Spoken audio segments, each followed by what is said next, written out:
Welcome back. तो friends, अभी का वीडियो है lemons more expensive than petrol, why are lemon so expensive in India. हैं सच्ची में नींबू इतने महंगे हो गए हैं कि तेल से आपके पेट्रोल से ही ज्यादा हो गए। हमारे तो यहाँ नहीं है। नहीं, हमारे कितने होता है? नहीं, लेमन तो यहाँ नहीं है। नहीं, नॉर्मल प्राइस इनको पता ही नहीं होगा। यहाँ पे मैं बताती हूँ, आपको 2 नींबू $1 का मिलेगा। मतलब तो 2 जो भी है, मतलब पेट्रोल से अगर आप देखो तो इंडिया के जो भी कन्वर्जन है शायद 70 है, शायद डॉलर उतने 70 रुपए उतने का मिलेगा। और 2 नींबू $1 का पर पेट्रोल से तो सस्ता है, क्योंकि हमारे यहाँ पेट्रोल के तो प्राइसेस बहुत बढ़ गए हैं। अब देखते हैं भैया कि ये इंडिया में क्यों इतने नींबू हो गए महंगे। अगर नींबू इतने महंगे हो गए तो मतलब आप लोग नींबू पानी तो पी नहीं सकते होंगे। तो चलो वीडियो शुरू करते हैं। वीडियो शुरू करने से पहले अगर आप चैनल पर नए हो और आपने अभी तक सब्सक्राइब नहीं किया है तो जल्दी से पहले सब्सक्राइब के बटन और बेल आइकन को क्लिक कर लो, ताकि आपको हमारे सारे न्यू वीडियोस के नोटिफिकेशन मिल जाए जैसे हम अपलोड करें। अगर आपको वीडियो पसंद है प्लीज लाइक एंड शेयर। चलिए शुरू करते हैं। ये एक नींबू 15 रुपए का है। जब मैं इसे निचोड़ता हूँ तो रस इसका नहीं निकलता, रस मेरा निकलता। This is inflation. जो चीजें हम डे टू डे लाइफ में यूज करते हैं उनके प्राइसेस बढ़ते हैं और हमारी परचेसिंग पावर कम होती है। अगर आपने नोटिस किया होगा तो इन्फ्लेशन आज घर घर पहुंच गया। कुकिंग ऑयल, शक्कर, यहाँ तक कि फल और सब्जी के प्राइसेस भी 30%, 70% या 200% तक बढ़ रहे हैं। लेकिन क्यों? और लॉन्ग टर्म में इन्फ्लेशन कंट्रोल करने के लिए हम क्या कर सकते हैं? चलिए समझते हैं। इन्फ्लेशन का डायरेक्ट रिलेशनशिप होता है फ्यूल से। अब आप कहेंगे, अरे मेरे पास गाड़ी नहीं है तो पेट्रोल 100 का हो या 200 का मुझे क्या फर्क पड़ता है? फर्क पड़ता है बॉस, क्योंकि आप तो गाड़ी नहीं चलाते, लेकिन आप जो खाना खाते हो वो मार्केट तक कैसे आता है? गाड़ी से। स्विगी या जोमेटो से खाना ऑर्डर करते हो, वो खाना कैसे डिलीवर होता है? बाइक से। फॉरेन ट्रिप प्लान करते हो तो दूसरे देश कैसे पहुंचते हो? प्लेन से। और इन सारी चीजों में फ्यूल ही तो यूज होता है, यानी पेट्रोल का खर्चा डायरेक्टली या इनडायरेक्टली मुझे ही पे करना होता है।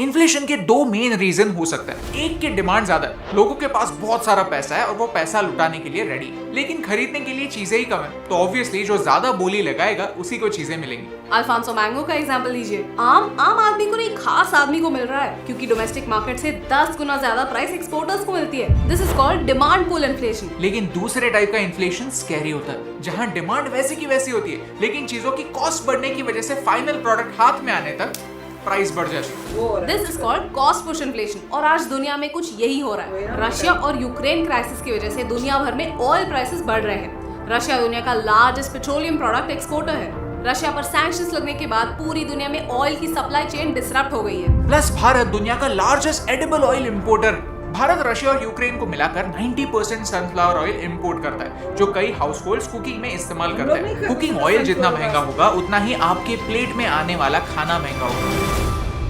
लेकिन पॉइंट पर आता है, नींबू इतने एक्सपेंसिव क्यों है? नींबू के मामले में भारत पूरी तरह से आत्मनिर्भर है। नींबू ना एक्सपोर्ट होता है और ना इंपोर्ट होता है। आंध्र प्रदेश में सबसे ज्यादा नींबू प्रोड्यूस होता है, उसके नीचे है महाराष्ट्र, गुजरात, उड़ीसा और तमिलनाडु। लेकिन पिछले साल सितंबर और अक्टूबर के महीने में बहुत ज्यादा बारिश होने की वजह से फसल खराब हो गई। क्लाइमेट चेंज ने नींबू पानी तक को नहीं छोड़ा।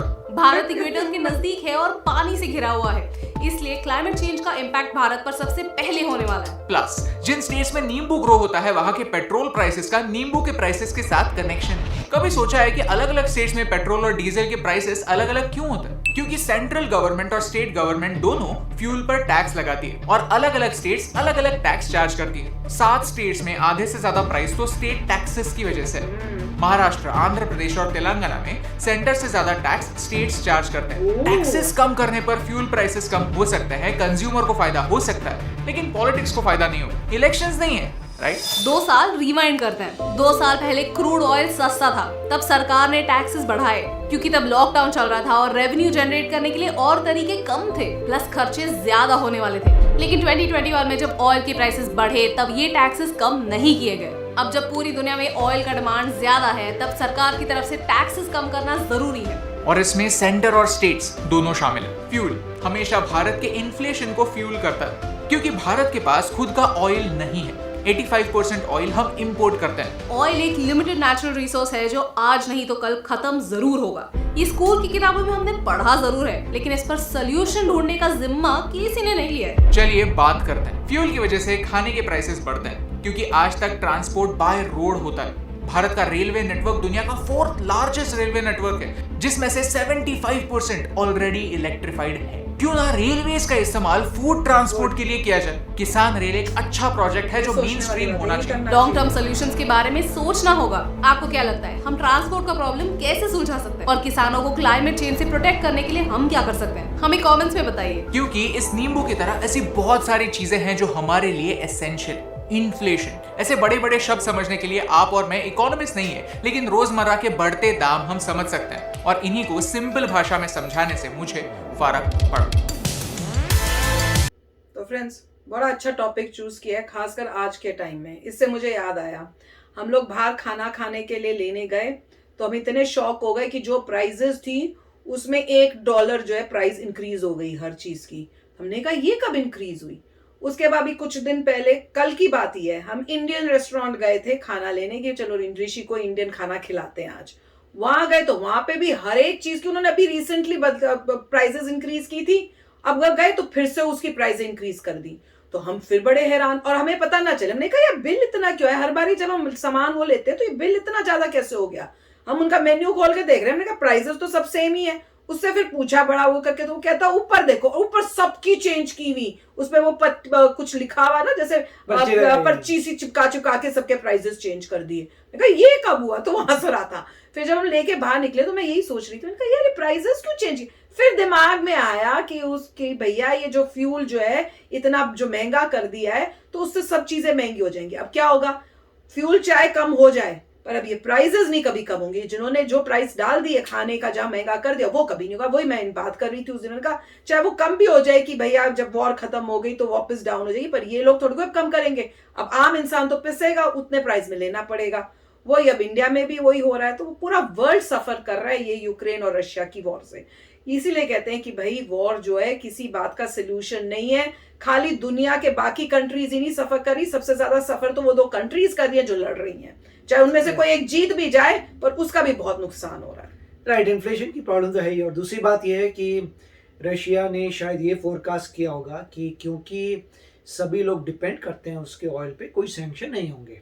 नहीं, उसने फोकस ये किया था कि हम जाएंगे जीत लेंगे, उसी टाइम वो ठीक था, जाएंगे जीत लेंगे, हम्म। मगर उसके बाद भी अगर सैंक्शंस होते तो उनको ये था कि ऑयल के ऊपर नहीं होंगे, क्योंकि या पूरा इतना यूरोपियन extreme यूनियन जो sanctions नहीं है, करेंगे। यूरोपियन यूनियन डिपेंड करता है ऑयल के ऊपर। तो अगर सैंक्शन अभी करेंगे तो तो नहीं अपना हुए, ही पर sanctions अपना ही हुए लॉस कहाँ हैं? करेंगे। ऑयल पे सैंक्शंस तो हुए ही नहीं अब है। इससे ये हो गया कि यूरोपियन यूनियन तो बिल्कुल ही डिपेंडेंट था, उसने कुछ नहीं किया, हाँ। मगर यूएस ने और यूके ने, और मेरे ख्याल से हाँ यूएस यूके मेन थे जिन्होंने मना कर दिया। उससे काफ़ी डिसरप्शन होती है, ज़्यादा नहीं 10-15%, और 10-15% की वजह से ही इतना कुछ प्रॉब्लम्स आ गई हैं। और उसके बाद जो है ऑफ कोर्स जो यहाँ पर भी सारी इन्फ्लेशन इसी की वजह से है। हर चीज़ आप दूध देखिए, दूध भी यहाँ महंगा हो गया, महंगा हो गया। और इंडियन फूड जो था वो पहले से ही काफ़ी महंगा था, और वो इंडियन फूड यूएस में कम्पीट नहीं कर पाता दूसरी कुजीन से, मैक्सिकन कुजीन से, चाइनीज कुजीन से, इटालियन कुजीन से, बिल्कुल कम्पीट नहीं कर पाता क्योंकि वो सबसे महंगा है। जब तक यहाँ पे इंडियन फूड को सस्ता नहीं करेंगे कभी भी वो पॉपुलर नहीं हो पाएगा। सिर्फ लोग जो है वहाँ बहुत कम लोग जाएंगे, क्योंकि जब वो मेन्यू देखते हैं बोलते हैं अरे भैया इतने में तो मैं मैक्सिकन खा लूँ, चाइनीज खा लूँ, इटालियन खा लूँ, कुछ भी खा लूँ। तो इसीलिए इतना पॉपुलर नहीं है, मगर काफ़ी अच्छा वीडियो था। यस फ्रेंड्स, अब देखो सिचुएशन बेटर होती है। और नींबू के इंडिया के प्राइसेस भैया कम कर दो। नींबू तो सबसे प्यारा होता है भैया इंडिया में। नींबू पानी के बिना तो मैं सोच ही नहीं सकती इंडिया में कैसे रह सकते हम।